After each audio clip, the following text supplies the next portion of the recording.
নিজে চোর হয়ে বড় বৌমাকে বলছো ওকে কেউ চোর বললেও যেন কিছু মনে না করে? ও কেন মনে করবে না? তোমরা ওকে এই অপবাদ দিয়েছো, তুমি দিয়েছো, এর প্রতিকার তো তুমি করবে, তোমাকেই করতে হবে। কি করবো মা আমরা? যে অন্যায় তোমরা করেছো তার সাজা তোমরা নেবে।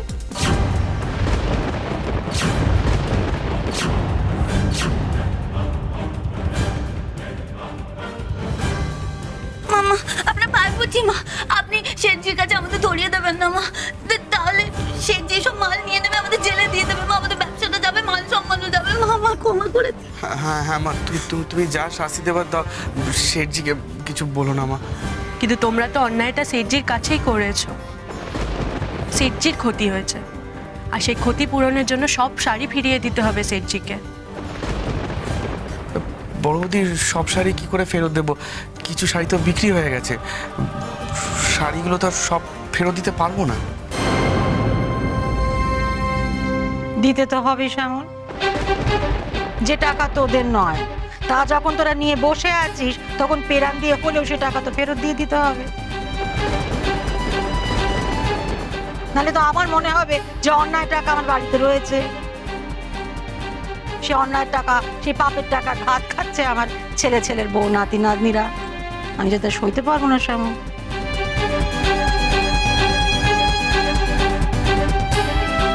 শেঠজি যে বাজার দামে ওনার শাড়ি বেচেন সে টাকা ধরে দিতে হবে শেঠজিকে।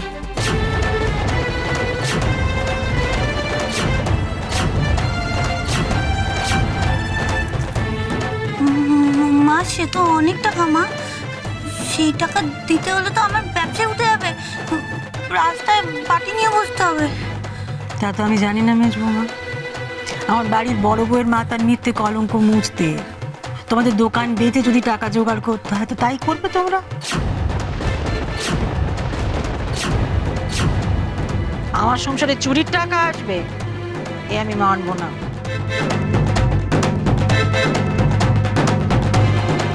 আমি একবার বলে দিয়েছি, আমার বলা হয়ে গেছে। মা মা আমার সাজানো দোকান গুটিয়ে যাবে মা, আমার কি শরীর খারাপ লাগছে, আমার মাথা ঘুরছে, আমার কিন্তু ধরো, আমি কিন্তু অজ্ঞান হয়ে যাচ্ছি বলে দিলাম, আমি কিন্তু অজ্ঞান হয়ে যাচ্ছি, হয়ে গেল।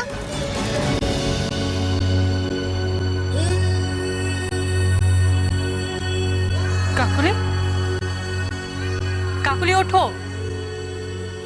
কাকুলি। চানাচুরের ডিবিটা নিয়ে এসো, এক্ষুনি জ্ঞান ফিরে যাবে।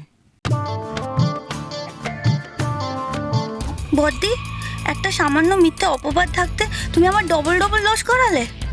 মা এখন তোমারও খুব সালিশি করলো, দেখো এরপর কি হয়। এমন ঢাকানি খাবে না, কেঁদে কুল পাবে না। ছোট বৌমা, তোমার শোল মশাই চা তো বড় বৌমা নিয়ে গেল, তুমি এক কাজ করো দেখিনি, নিশীতে চা খানা দিয়ে এসো তো। মা, চা হয়ে গেছে? এই তো নিষিদ্ধা হয়ে গেছে। বেশ,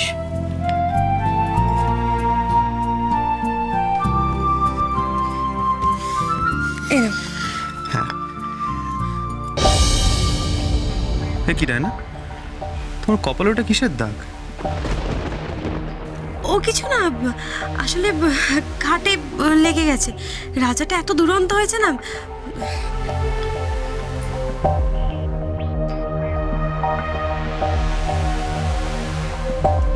কি বলি বল দেখি বা,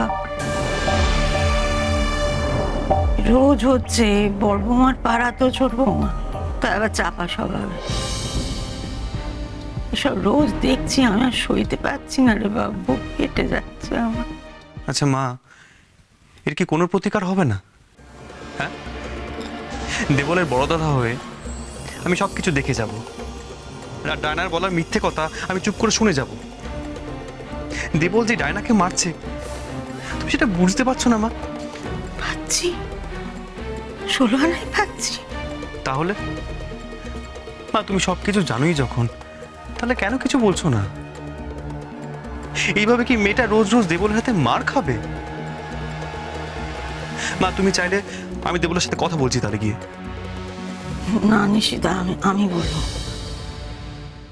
তুই কিছু বলতে যাসনি।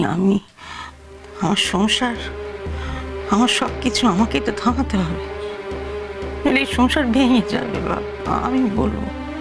মা মা তুমি কিছু করো মা, পারলে একমাত্র তুমি করতে পারবে। তুমি যেমন উষসীকে বকুনি দাও, তেমনি ওর সাথে যদি ন্যায় হয় সেদিকটা নজর রাখো। মা দেবলকে তুমি থামাতে পারবে মা, তুমি ডায়নাকে বাঁচাও এবার।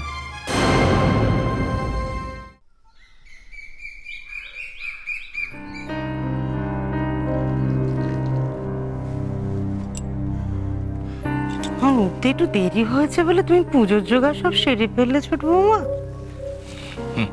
তুমি না থাকলে আমার কি হবে? আমার অভ্যেস কেমন খারাপ করে দিচ্ছ তুমি। কানু বলতে কি সকাল সকাল কোথায় ভালো কথা বলবে তা না অলক্ষণে কথা বলছে, কেন কিছু বলো কে জানে। আমি এবার কি অলক্ষণে কথা কইলু? এই বলে না, যখন ছোট বৌমা না থাকবে তখন তোমার কি হবে? ছোট বৌমা এ বাড়িতে থাকবে না তো যাবে কোথায় শুনি? হ্যাঁ, এই বাড়ি ছেড়ে অন্য কোথাও যাওয়ার জায়গা আছে ছোট বৌমা? তাছাড়া এটা তার নিজের বাড়ি, সেখানেই থাকবে, অন্য কোথাও যাবে না। রোজ রোজ বরের কাছে মার খেয়ে ডাইনি এ বাড়িতে কদিন থেকে আমিও দেখব। বাবা, আপনি যতই বলুন না কেন, আমার তো মনে হয় ডাইনি খুব শিগগিরই এ বাড়ি ছেড়ে চলে যাবে। তাহলে অবশ্য আমারই ভালো।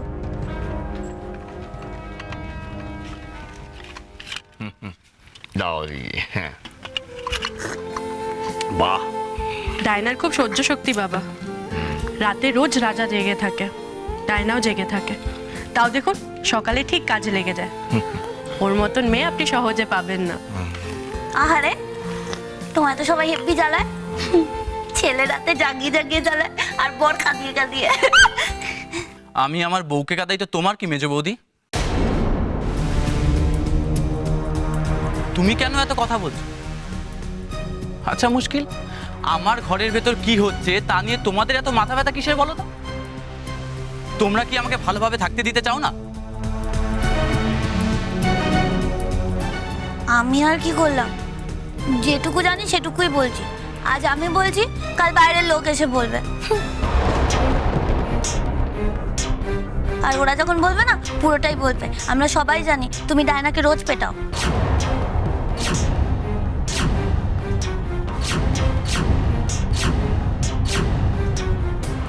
সকাল সকাল অলক্ষণে কথা।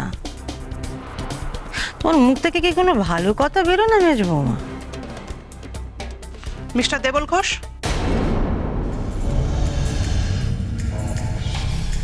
আপনি আপনার বউকে মারধর করেন, আমাদের কাছে অভিযোগ আছে।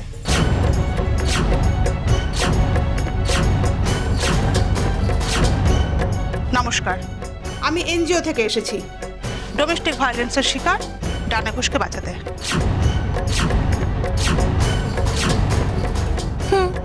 আমি বললাম আর অমনি লোক চলে এলো।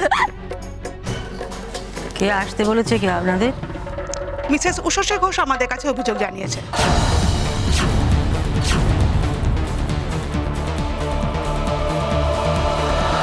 ডায়না ঘোষ মোটেই এই বাড়িতে নিরাপদ নয়, তাই আমরা ওনাকে নিয়ে যেতে এসেছি।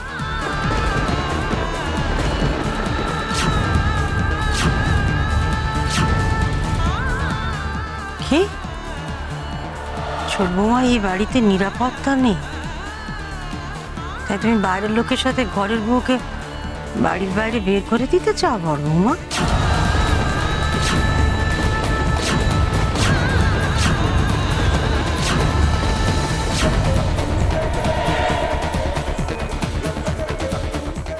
আপনারা কবে অত্যাচার বন্ধ করবেন সেই ভরসায় বসে থাকলে তো আপনার ছোট ছেলে বউ মার খেয়ে মরে যাবে। আমি বলছিলাম কি দিদি, আপনারা বলক্ষণ যান। এখন আমাদের হাতে আর কিছুই নেই, এটা এখন যা হবে পারিবারিক আদালতে হবে।